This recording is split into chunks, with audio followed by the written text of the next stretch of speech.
Yo, what's up semuanya, kembali lagi di channel QWERTY Komputer. Kali ini gua akan belok sedikit pembahasannya ke gadget. Nah, video kali ini gua akan spesifik membahas mengenai iPad Pro 2020 generasi keempat yang berukuran 12,9 inci. Tapi gua nggak akan membahas spesifik mengenai fitur dan spesifikasinya karena sudah banyak channel-channel lain yang bahas. Tapi gua akan membahas lebih kepada apakah iPad Pro 2020 12,9 inci ini bisa berfungsi untuk menggantikan sebuah laptop. Oke, nggak usah lama-lama, kita langsung aja, namun sebelumnya kita intro dulu.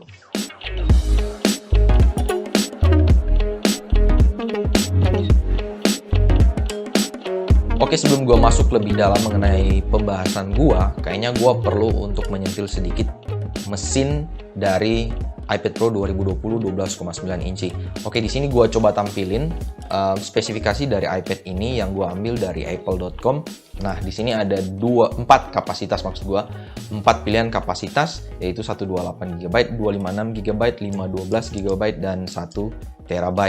Kemudian untuk iPad Pro sendiri ini memiliki 3 mikrofon, 4 posisi speaker pada 4 sisi. Kemudian untuk displaynya sendiri ini masih menggunakan Liquid Retinal display yang semua udah tahu. Display ini mantap banget dengan ukuran 12,9 inci multi-touch display dengan resolusi 2732 x 2048 di posisi resolusi 264 ppi atau pixel per inch. Ada ProMotion teknologi juga yang udah 120 Hz refresh rate dan fingerprint resistant oleophobic coating. Dan untuk chipnya sendiri atau prosesornya sendiri menggunakan A12Z Bionic chip 64 bit yang masih menggunakan Neural Engine. Untuk kameranya ada 2 di sini. Yang pertama ada kamera wide 12 megapiksel f1.8 dan ultra wide 10 megapiksel. Dan juga untuk true depth kameranya, ini yang bagian depan ya, untuk kamera bagian depan 7 megapiksel. Dan seperti biasa ada sensor yang menjadi salah satu andalan dari iPad ataupun iPhone yang sebelumnya. Ini ada LiDAR sensor. LiDAR sensor itu adalah suatu teknologi yang bisa memancarkan cahaya kemudian mengukur jarak antara dari kamera kemudian ke objek yang disorot. Dan ini yang biasanya digunakan untuk augmented reality atau AR pada aplikasi measurement dan aplikasi AR lainnya pada iPad. Kemudian untuk pengecasannya sendiri ini sudah menggunakan port USB Type-C. Di sini langsung gua pasangin juga dengan Magic Keyboard-nya. Ini adalah salah satu keluaran Apple juga untuk sebagai pasangan dari iPad Pro yang seri terbaru ya.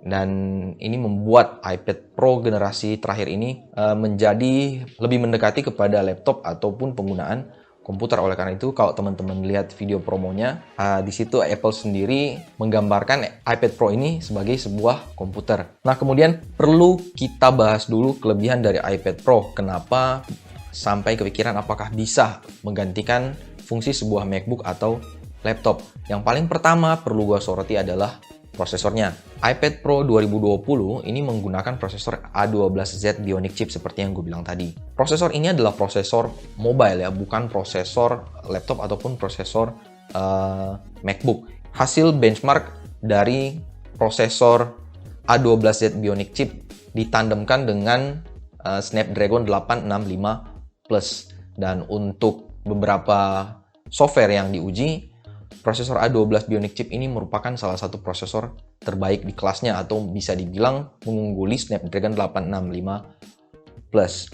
Kemudian kamera. iPad Pro memiliki kamera yang bisa dibilang kalian tidak akan dapat di MacBook atau di laptop. Ini menggunakan iPad Pro, kameranya udah sangat bagus, jadi tidak perlu lagi untuk mengeluarkan smartphone di saat mendokumentasi sebuah pekerjaan atau untuk scanning dokumen. Jadi langsung scanning menggunakan kamera dan filenya akan langsung tersimpan di device ini. Tidak perlu lagi dipindahkan dari handphone ke MacBook ataupun laptop. LiDAR sensor. LiDAR sensor ini mempunyai kemampuan AR, apalagi untuk iPad Pro ini. LiDAR sensornya udah sangat presisi dan lebih cepat dibandingkan device sebelumnya. Pada iPhone sebelumnya, proses untuk mengukur jarak ini udah sangat cepat dibandingkan pada iPhone yang sebelumnya. Kemudian quad speaker. Di sini ada quad speaker pada 4 bagian posisi di sini.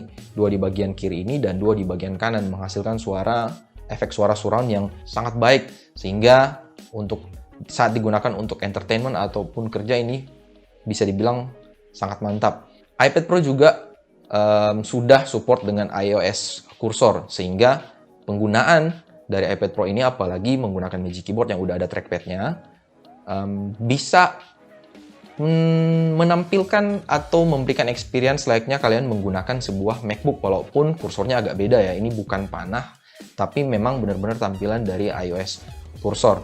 Kemudian layarnya juga memiliki fitur gestur yang kalian tidak mungkin dapatkan pada sebuah MacBook ataupun beberapa laptop. Dan tidak lupa, ini juga ada Apple Pencil. Di sini Apple Pencil sangat berguna bagi kalian yang mungkin perlu menandatangani sebuah dokumen. Mungkin buat juga yang hobi untuk graphic design, ini sangat berguna. Jadi Apple Pencil merupakan salah satu fitur yang mengungguli untuk sebuah MacBook ataupun laptop. Kemudian kualitas mikrofon dari iPad Pro ini. Nah, kualitas mikrofon dari iPad Pro ini bisa dibilang adalah suatu kualitas mikrofon yang teman-teman mungkin agak susah untuk mendapatkan di sebuah MacBook ataupun sebuah laptop. Jadi untuk conference call ini bisa sangat berguna sekali, ataupun meeting ya. Dan di sini gua akan coba tampilin bagaimana kualitas suara dari mikrofon dari iPad Pro. Jadi gue akan coba rekam sekalian sama videonya juga biar teman-teman bisa lihat kualitas kamera dan kualitas suara dari mikrofon sebuah iPad Pro. Tes mic 1, 2. Suara yang teman-teman dengar saat ini adalah kualitas suara dari iPad Pro 2020 12,9. Biar teman-teman sendiri yang nilai apakah suaranya udah cukup jernih atau enggak. Tapi menurut gue ini udah sangat bagus ya. Dan kemudian selain itu, LCD dari iPad Pro ini sudah refresh rate-nya udah 120 Hz, di mana beberapa laptop pada umumnya masih bermain di angka 60 Hz, kecuali untuk beberapa laptop gaming ya. Kemudian charging-nya juga udah menggunakan port USB Type-C yang bisa dibilang udah universal, semuanya sekarang menggunakan USB Type-C. Yang dulunya Apple sangat menolak untuk mengganti charging port-nya. Namun untuk iPad Pro 2020 ini sudah menggunakan charging port USB Type-C. Kemampuan baterai. Nah, gue udah coba untuk menggunakan ini selama beberapa hari sebelum membuat review ini. Dan menurut gue kemampuan baterainya ini udah terbilang sangat baik. Dari websitenya sendiri ini mengklaim baterainya tahan sampai 10 jam. Tapi gue coba sih untuk gue full YouTube selama 4 jaman ya. Dan nanti teman-teman bisa lihat di sini bagaimana pemakaian baterainya gue tampilin di layar untuk dari iPad Pro 2020. Nah, selain itu, kelebihan dari menggunakan iPad Pro untuk menggantikan sebuah laptop ataupun MacBook adalah kemampuan di mana iPad Pro ini memiliki banyak support untuk beberapa aplikasi dari iOS-nya. Dan untuk iPad Pro kita bisa menggunakannya. Banyak banget apps di App Store yang bisa kita install di sini dan bisa kita gunakan, seperti contohnya untuk gaming. Jadi teman-teman kalau misalnya hobi game juga nanti bisa mungkin berlangganan untuk Apple Arcade dan mungkin bisa dimainkan dengan menggunakan joystick seperti ini dan berasa ada sensasi bermain seperti bermain konsol, kira-kira seperti itu.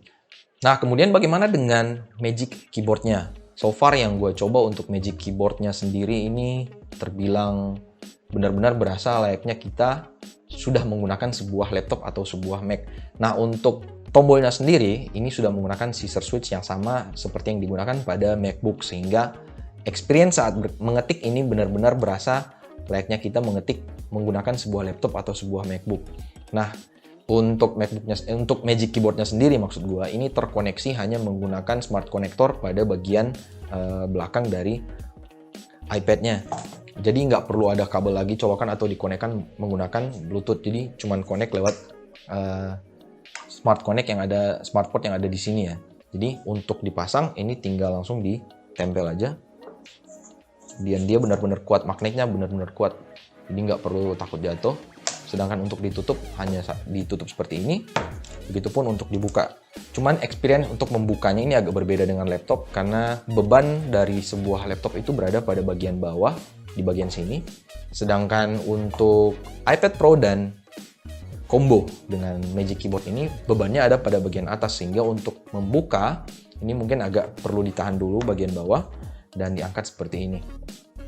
Nah, untuk trackpad dari Magic Keyboard-nya ini sendiri pun bisa dibilang feel-nya udah benar-benar mirip dengan MacBook ataupun laptop pada umumnya. Trackpad-nya udah support gesture support layaknya kita menggunakan sebuah laptop ataupun MacBook. Selain itu juga ini benar-benar berasa nggak ada beda dengan saat kita menggunakan iPad-nya tanpa menggunakan Magic Keyboard. Seperti contohnya misalnya untuk swipe layar, biasanya kita swipe di sini. Ini kita langsung di sini aja bisa. Untuk menutup tampilan ini tinggal swipe menggunakan 3 jari aja. Kemudian untuk pindah aplikasi kita langsung menggunakan swipe 3 jari antar aplikasi, ini langsung terpindah semuanya. Magic Keyboard-nya kembali ke Magic Keyboard, ini tidak lagi menggunakan baterai tapi menggunakan baterai bawaan dari iPad-nya sendiri. Jadi pemakaian baterainya akan lebih boros saat digunakan Magic Keyboard karena menggunakan baterai dari iPad-nya. Dari Magic Keyboard-nya pun sudah ada colokan USB Type-C pass-through, jadi untuk charging-nya tidak perlu lagi langsung dicolok kepada iPad-nya. Ini bisa digunakan untuk mungkin pindah data menggunakan USB OTG. Bisa juga di-charge lewat sini atau bisa juga di-charge lewat sini sih. Bedanya tuh kalau misalnya charge di iPad langsung, kemampuan chargingnya bisa lebih cepat dibandingkan lewat USB pass-through yang ada pada Magic Keyboard-nya. Kecepatan chargingnya ini berbeda, mungkin sekitaran 20% lebih cepat charging langsung ke iPad-nya dibandingkan lewat USB pass-through pada Magic Keyboard-nya. Nah, rasanya nggak adil kalau misalnya kita cuma membahas kelebihan dari iPad Pro dan combo Magic Keyboard ini untuk menggantikan fungsi dari sebuah laptop atau MacBook ya. Tentu gue juga perlu kasih tahu kekurangannya buat teman-teman yang mungkin berniat untuk menggantikan MacBook teman-teman dengan iPad Pro ini. Nah, kekurangan yang gue dapatkan waktu menggunakan iPad Pro ini selama mungkin hampir seminggu adalah pertama, berat. Ini beratnya nggak beda-beda jauh dengan kita membawa sebuah Mac atau sebuah laptop. Berat total untuk iPad Pro-nya dan Magic Keyboard-nya ini ada di angka 1,36 kg, hampir sama dengan berat dari MacBook Pro 2020 yang 13,3 inci yang beratnya 1,4 kg kalau nggak salah. Nah, untuk iPad-nya sendiri ini ada di berat 650 gram. Sementara keyboardnya, Magic Keyboard-nya ini lebih berat dibandingkan iPad-nya, yaitu 713 gram. Jadi bisa dibilang ini cukup berat ya. Jadi buat teman-teman yang melihat produk ini dan berpikiran ini ringan, ini nggak juga, ini mirip dengan laptop aja beratnya. Selain itu, kekurangan yang lain adalah menurut gua, ini adalah preferensi gua ya, mungkin bisa berbeda dengan teman-teman. Kesulitan saat multi-window. Jadi kadang-kala tuh kita kalau misalnya kerja lewat MacBook ataupun lewat laptop, kita menginginkan sebuah tampilan dari sebuah laptop itu bisa terbuka beberapa software atau beberapa aplikasi. Misalnya kita sementara mengetik, kita akan membuka tampilan email pada bagian sebelahnya lagi, atau mungkin tampilan Excel pada sebelahnya lagi. Nah, experience untuk multi-window pada MacBook ataupun laptop akan berbeda dengan experience multi-window pada sebuah iPad Pro tentunya. Selain itu, untuk tampilan window dari sebuah software itu akan berbeda dengan tampilan pada iPad Pro. Untuk MacBook dan laptop itu adalah tampilan desktop kan ya untuk softwarenya. Sementara untuk iPad Pro ini tampilan aplikasi mobile. Jadi ada beberapa fitur yang nantinya teman-teman nggak bakalan dapatin di saat membuka misalnya Word pada laptop atau MacBook dan kemudian membuka Word pada iPad Pro ini. Nah, selain itu untuk perpindahan window per aplikasi atau per softwarenya, ini agak berbeda antara iPad Pro dan MacBook ataupun laptop ya. Jadi kalau misalnya teman-teman kebiasaan untuk Alt Tab atau Command Tab pada MacBook, nah di sini agak berbeda. Mungkin kalau di sini kita perlu untuk menyentuh layarnya seperti ini mungkin ya. Misalnya kita membuka untuk Excel, untuk membuka yang lain mungkin kita perlu swipe aja begini. Sementara untuk laptop dan MacBook kita tinggal Command Tab aja. Tapi sebenarnya untuk dari iPad Pro-nya juga ini bisa sebenarnya jadi Command Tab. Namun dari Command Tab sendiri akan muncul tampilan seperti ini dan tinggal kita lepas aja dia terpindah. Kemudian untuk menutup dari aplikasi itu, kalau di MacBook ini kita tinggal Command key maksud gue ya. Sementara untuk di laptop kita tinggal Alt F4 aja.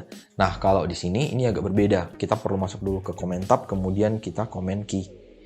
Seperti itu. Ada hal yang lain juga yang perlu menjadi perhatian, yaitu di mana Magic Keyboardnya ini tidak memiliki tombol escape dan tombol function. Jadi untuk merubah brightness dari keyboardnya, merubah brightness dari LCD-nya, ini butuh beberapa step yang mungkin perlu teman-teman untuk menyentuh layarnya ataupun masuk ke menunya. Seperti contoh untuk mengubah brightness dari keyboardnya sendiri, karena keyboardnya udah backlight juga. Itu yang tadi gue lupa tambahin infonya, Magic Keyboardnya ini udah ada fitur backlightnya. Dan untuk menurunkan atau menaikkan brightness dari backlight keyboardnya, kita perlu masuk ke settingan dulu. Dan ada beberapa langkah yang menurut gue cukup panjang sehingga memakan waktu menurut gue. Namun kembali lagi ini preferensi gue ya. Tapi kalau pada laptop dan pada MacBook ini kita tinggal menekan tombol function aja sehingga brightness-nya itu bisa langsung turun secara otomatis. Yang menjadi kekurangan kalau menurut gue pertimbangan yang harus diperhatikan adalah harga. iPad Pro 2020 12,9 inci untuk kapasitas 128 GB itu dibanderol oleh iBox dengan harga 18,5 juta. Sementara Magic Keyboardnya itu ada pada angka 7,7 juta. Jadi di total itu berada pada angka 26,2 juta. Nah, dengan harga segitu, sebenarnya kita bisa udah dapat MacBook Pro 2020 yang berukuran 13 inci. Karena iBox-nya sendiri menjual MacBook Pro 2020 13 inci itu berada di harga 25 jutaan. Sedangkan untuk laptop, teman-teman udah bisa dapat laptop dengan spek gaming yang bisa dibilang speknya udah lumayan ajib sih, udah lumayan mantap. Jadi menurut gua itu salah satu pertimbangan yang harus teman-teman pikirkan. Apakah ini worth it untuk menggantikan MacBook atau laptop teman-teman untuk aktivitas sehari-hari saat bekerja atau bagaimana, ini dikembalikan lagi kepada teman-teman. Namun bagaimana dengan kesimpulan gua? Kembali lagi ke pertanyaan awal, apakah iPad Pro 2020 12,9 inci ini bisa menggantikan fungsi sebuah MacBook atau sebuah laptop? Dan jawaban gue adalah kembali ke masing-masing. Dan kalau Anda adalah orang yang udah nggak bisa keluar dari Apple ecosystem, ini mungkin bisa jadi satu pilihan ya. Bisa menjadi suatu pilihan yang menarik. Karena pertama, dengan satu device ini teman-teman bisa tetap main game, menggunakan aplikasi yang biasanya teman-teman gunakan pada iPhone, ataupun tetap aja kerja layaknya biasanya pada MacBook, hanya dengan menggunakan satu device aja, yaitu iPad Pro ini. Ditambah lagi dengan kemampuan kamera yang mungkin teman-teman nggak bisa dapetin di sebuah MacBook. Nah, tapi kalau untuk teman-teman yang pengguna laptop Windows, ini bisa juga menjadi salah satu pilihan yang menarik karena fitur-fitur tadi yang gue bilang, yang mungkin nggak bakalan teman-teman dapetin di di sebuah laptop Windows. Tapi nggak semua kemampuan di MacBook atau laptop itu bisa kita dapatkan di sebuah iPad Pro 2020 12,9 inch. Ini kembali lagi, ada beberapa poin plus dan poin minus yang harus teman-teman perhatikan atau pertimbangkan. Intinya balik lagi ke teman-teman, lebih butuh yang mana. Tapi kalau ditanya untuk gue pribadi, gue lebih memilih untuk menggunakan sebuah laptop. Karena sudah terlalu terbiasa menggunakan sebuah laptop. Tapi kembali lagi, ini terserah teman-teman. Oke, gue harap penjelasan gue tadi bisa memberikan suatu informasi yang berguna buat teman-teman atau bisa menjadi suatu pencerahan buat teman-teman yang mungkin saat ini lagi bingung untuk pindah ke iPad Pro, totally pindah ke iPad Pro, atau mungkin mau beli MacBook dan beli iPad Pro juga boleh. Silahkan teman-teman. Dan oke, live stream seperti biasa setiap hari Minggu jam 1 siang, dan gue biasanya juga live stream setiap hari di antara jam 8 sampai jam setengah 11 malam. Buat teman-teman yang mau gabung dan nanya-nanya, gue lebih nyaman untuk jawab pertanyaan di live stream sebenarnya dibanding di kolom komentar karena terbatas. Dan untuk giveaway ada pada sub 1000 nantinya, infonya teman-teman bisa lihat di sosial media QWERTY Komputer. Dan terakhir, like video ini kalau kalian suka, dislike juga kalau nggak suka. Subscribe dan aktifkan tombol lonceng biar teman-teman nggak ketinggalan konten-konten baru dari QWERTY Komputer nantinya. Dan mungkin segitu aja dulu video kali ini. Kita ketemu lagi di video dan live stream yang berikutnya. Oke, bye.